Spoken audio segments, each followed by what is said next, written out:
el día de hoy vamos a revisar Génesis 3. Entonces, antes de poder comenzar a leer una parte de Génesis 3, me gustaría preguntarles si quieren que alcen la mano o no alcen la mano. ¿Cuántos de nosotros concebimos a la Biblia o creemos en la Biblia en un sentido literal? Es decir, que las cosas ocurrieron. Por ejemplo, si en el Evangelio de Mateo dice que Jesús fue crucificado, ¿cuántos creemos que físicamente Jesús fue crucificado en la cruz? Si pudiéramos alzar la mano, ¿cuántos creemos que sí sucedió? ¿Ok? Vale. Entonces, podríamos decir que creemos literalmente en lo que dice la Biblia. ¿Es correcto? Bueno, a leer Salmos 6:6.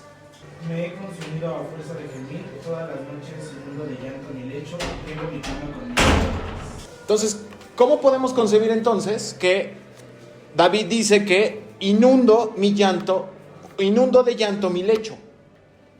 ¿Es posible que alguien pueda llorar tanto que inunde su habitación? Ok, entonces, ¿lo que dice la Biblia es en sentido literal o no? Algunas, ¿no? Exactamente, algunas. Entonces, debemos concebir a la Biblia literalmente en su contexto literario. En el caso de los evangelios, por ejemplo, lo que estamos leyendo, de cierta manera, es una biografía. Entonces, cuando dice que Jesús hizo un milagro, entendemos que a nivel biográfico, Jesús efectivamente le dio vista a un ciego. Pero en el caso de Salmos, por ejemplo, cuando dice inundo de llanto mi lecho, sabemos que David está hablando en un sentido poético, entre otras cosas, porque los salmos en su mayoría son cantos, ¿de acuerdo? Bueno, entonces, en algunos lugares, como dijimos, es un tema biográfico o narrativo, en algunos lugares es un asunto poético, pero siempre va a ser necesario identificar, para que podamos leer y entender un poquito mejor la Biblia, quién habla, a quién le habla y qué está sucediendo en el momento en que esto está pasando, ¿vale? Entonces, si lo anterior no nos da las respuestas correctas, entonces tendremos que leer un versículo arriba o un versículo abajo, o un capítulo arriba o un capítulo abajo. Y si aún así no entendemos qué dice la Biblia, nos vamos a tener que alejar más hasta revisar de qué trata el libro o de qué trata la Biblia misma. Y tenemos dudas acerca de qué se trata. Si las preguntas previas no son respondidas, si las preguntas previas son respondidas y aún así no entendemos qué dice la Biblia, entonces estamos en muchos problemas. Vamos a revisar todos, vamos a leer todos. Génesis 3:1. Venga, vamos a leer. Pero la serpiente era astuta más que todos los animales del campo que Jehová Dios había hecho, la cual dijo a la mujer: con que Dios os ha dicho, no comáis de todo árbol del huerto. Bueno, entonces, en el caso de la crucifixión, volviendo al ejemplo inicial, creemos que en los 4 evangelios se narran eventos históricamente ciertos o históricamente sucedidos. Por ejemplo, en los salmos, en su mayoría escritos por David, sabemos que David era un músico, y uno de sus motivos fundamentales era la adoración. Y así podríamos ir avanzando con toda la Biblia. Ahora, entonces, en Génesis 3:1, que lo acabamos de leer, ¿alguien sabría quién es la serpiente de la que habla Génesis 3:1? ¿Alguien sabe quién es la serpiente que dice, y la serpiente era más astuta? ¿O alguien de lo que saben? ¿Quién es la serpiente? ¿Satanás? Ok, de acuerdo. Bueno, ¿alguien sabría por qué la serpiente es Satanás a lo largo de la Biblia? Porque Génesis 3:1 solo dice la serpiente. No dice Satanás, no dice el diablo, dice la serpiente era más astuta que todos los animales. Es importante dar el significado de serpiente. ¿Qué significa? En hebreo, obviamente no sé hebreo, se dice algo así como Nahash. Y significa, o está ligado a uno de los primeros lugares donde se encuentra serpiente, puede ser serpiente, o está relacionado con adivinación. Y una de esas variaciones también significa cobre, el metal cobre, que a su vez puede ir ligado a cosas que brillan. ¿Me ayudas con Apocalipsis 12:9? 12:9. Una de las maneras en las que ligamos a la serpiente de Génesis 3:1 con el diablo es la siguiente. Recuerden, Génesis 3:1 solo dice la serpiente, ¿de acuerdo? Venga, ¿me ayudas con Apocalipsis 12:9? Fuerte, fuerte. Y fue lanzado fuera el gran dragón, la serpiente antigua, que se llama Diablo y Satanás, el cual engaña al mundo entero. Fue arrojado a la tierra y sus ángeles fueron arrojados con él. Listo, gracias. Entonces, ¿qué dice la Biblia? Fue lanzado fuera el gran dragón, la serpiente antigua, que se llama Diablo y Satanás, ¿vale? Pero en esta parte de la Biblia no dice, esa serpiente fue la de Génesis. ¿Estamos de acuerdo? No dice eso. Dice que es la serpiente antigua. Yo les voy a leer la segunda referencia, Apocalipsis 20:2. Y prendió al dragón, la serpiente antigua, que es el diablo y Satanás, y lo ató por 1000 años. De nuevo, dice al dragón, la serpiente antigua. En esos dos casos, en ambos dice serpiente antigua y liga esa serpiente con Satanás. ¿De acuerdo? Pero aún así no parece que esté ligando a esa serpiente antigua con el Satanás de Génesis 3:1. ¿O alguno de ustedes diría que es claro la referencia? Yo diría que no. Es como, o sea, sí dice serpiente, pero pues no dice que es la de Génesis 3:1. Además estamos en Apocalipsis. Hay bastantes libros entre Génesis 3:1 y Apocalipsis 20:2. Bueno, de eso vamos a hablar. Vamos a ligar la serpiente de Génesis 3:1, es decir, a quién se refiere dentro de toda la Biblia. ¿Me ayudas con Daniel 10:6? Y allá me ayudas con Ezequiel 1:7. Y vamos a hablar aquí de cómo conciben los autores de la Biblia, cómo conciben a los seres divinos. ¿Ok? Vamos a comenzar por ahí. Daniel 10:6. Su cuerpo era como de berilio y su rostro parecía un relámpago y sus ojos como antorchas de fuego y sus brazos y sus pies como de color de bronce bruñido y el sonido de sus palabras como el estruendo de una multitud. Gracias. Entonces aquí describe a un ser celestial. Su cuerpo, bueno, dice, su rostro parecía un relámpago. O sea, brilla. Sus ojos son de fuego. Y sus brazos y sus pies como de bronce bruñido. Bruñir es pulir. Entonces sus extremidades son como bronce pulido. O sea, brilla. Ese ser brilla. ¿Ok? Listo. Ahora Ezequiel 1:7. Los pies de ellos eran derechos, y la planta de sus pies como planta de pie de becerro, y centellaban a manera de bronce muy bruñido. Exacto, aquí igual dice que sus extremidades centelleaban, o sea, casi como estrobo, como bronce muy bruñido, bronce muy pulido, ¿ok? Bueno, entonces, la palabra serafín, ubican, ¿alguna vez han escuchado la palabra serafín? Son seres celestiales. Significa literalmente arder o lo que está ardiendo. Eso significa serafín, algo que se está consumiendo, ¿ok? En algunos contextos bíblicos, la palabra saraf, insisto, no sé hebreo, pero es saraf lo que más o menos leeríamos, también se usa para describir a serpientes venenosas, asociadas con el ardor o el veneno que causan sus mordeduras. Su paralelo histórico, es decir, si hay algo como en el tiempo que se escribía la Biblia, es egipcio y significa justamente el paralelo de saraf o serafín en egipcio significa yaret, que es serpiente. ¿Yaret? Yaret. Si buscan, luego buscan en línea yaret y sale básicamente una cobra. ¿Okay? Ese es el paralelo. Entonces, serafín está relacionado a un ser serpentoide. Yo voy a leer Isaías 6:2. Por encima de él había serafines. Isaías está describiendo una visión del cielo. Cada uno tenía 6 alas, con 2 cubrían sus rostros, con 2 cubrían sus pies y con 2 volaban. Cuando dice serafines, la palabra que está utilizando es serafín y significa arder o que está ardiendo. Eso significa literalmente la palabra. Les voy a enseñar, yo sé que es difícil la visualización, pero les voy a enseñar un sello. Recuerdan que antes se sellaban con el anillo, lo que sea. En los tiempos de Reyes, Segunda de Reyes, el rey Acaz tenía un siervo y este siervo es el dueño de esto que les voy a enseñar. En el centro es un disco, tiene influencias egipcias y hebreas. En el centro es un disco que técnicamente simboliza el sol o el poder o lo que sea. Y a los lados, si se dan cuenta, tienen estas cosas serpentoides. Esas cosas serpentoides son lo que se entiende que son serafines. Entonces, cuando Isaías cuenta, vi 2 serafines con alas, lo que ellos están pensando es vio 2 serpientes con alas. Listo. Esto está en Segunda de Reyes 2. Segunda de Reyes 16, perdóname. Números 21:6. ¿Recuerdan que hay una historia que está el pueblo de Israel en el desierto y de repente salen unas serpientes que los pican? ¿Recuerdan esa historia? ¿Sí? Bueno. Números 21:6. Y Jehová envió entre el pueblo serpientes ardientes que mordían al pueblo, y murió mucho pueblo de Israel. Ok, cuando dice serpientes ardientes, la palabra que está usando es serafín. Cuando dice serpientes ardientes, la palabra que utiliza aquí en hebreo es serafín. Listo.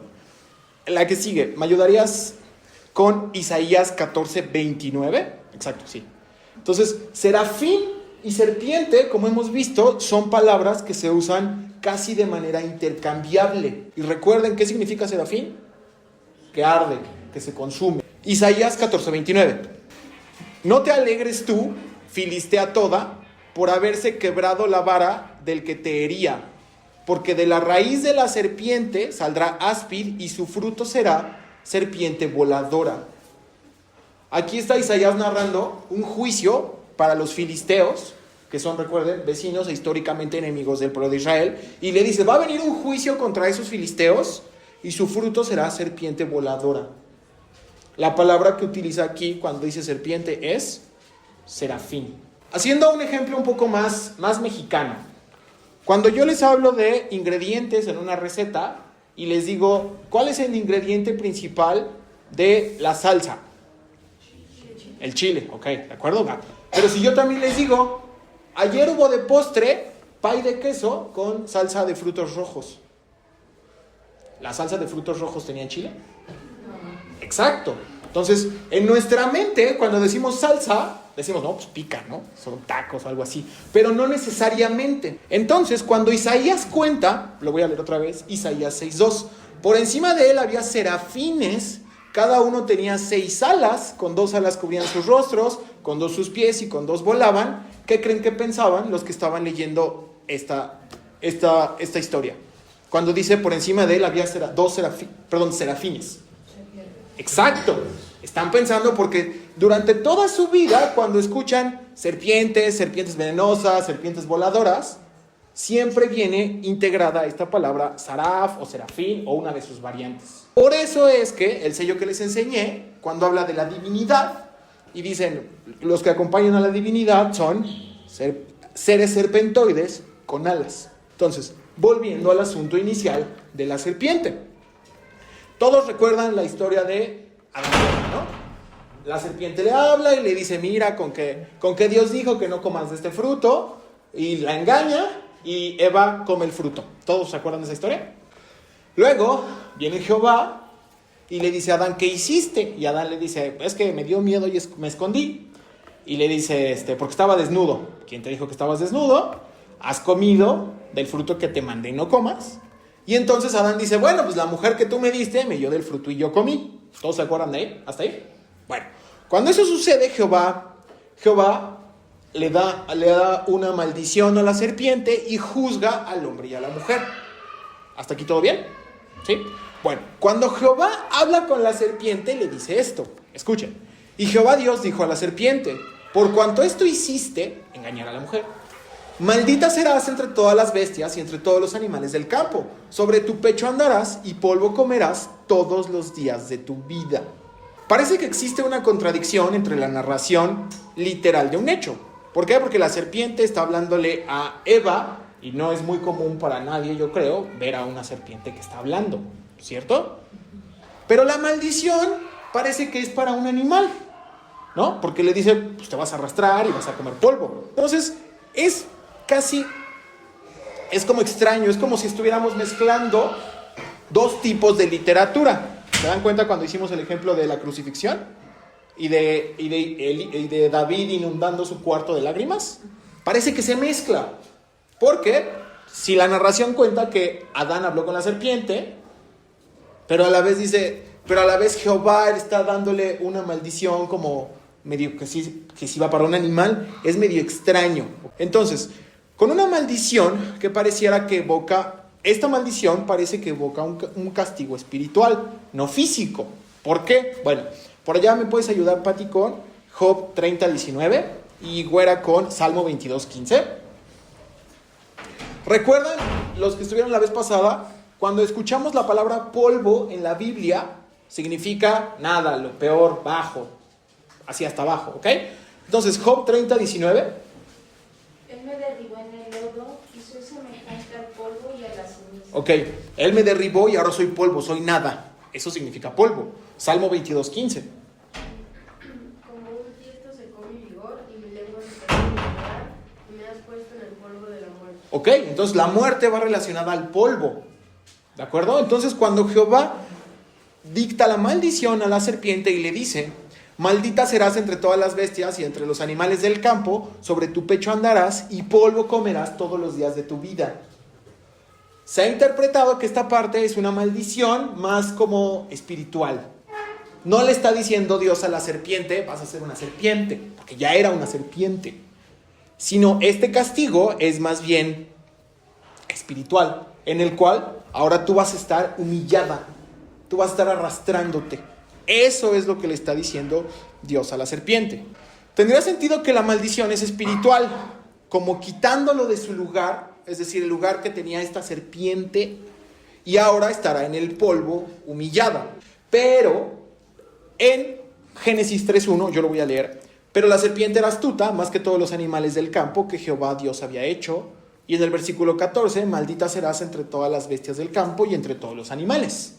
Es decir, como que Dios dice que esta serpiente no es como un animal, porque le dice, es más astuto que todos los animales. Hace una diferenciación. Esta serpiente que está hablando con Eva y que engañó a Eva, no es una serpiente común. Con esto se marca una distinción entre los animales originales del Edén, los que creó y Adán le está poniendo el nombre, y esa serpiente. Lo importante de todo esto es identificar una conexión entre la serpiente que engaña a Eva, la serpiente que describe Juan en el Apocalipsis, ¿recuerdan? La serpiente antigua que se dedica a engañar, y la relación entre las palabras que fortalece esta unión. ¿Ok? Lo que acabamos de revisar es que la palabra serpiente en la historia del pueblo judío iba relacionado a la palabra serafín.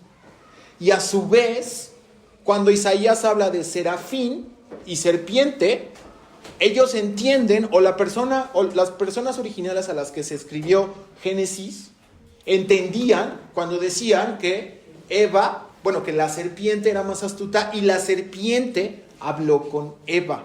¿Hasta aquí todo bien? Bueno, entonces la palabra serpiente va ligada a la palabra serafín, que es arde, que a su vez está frente al trono de Dios.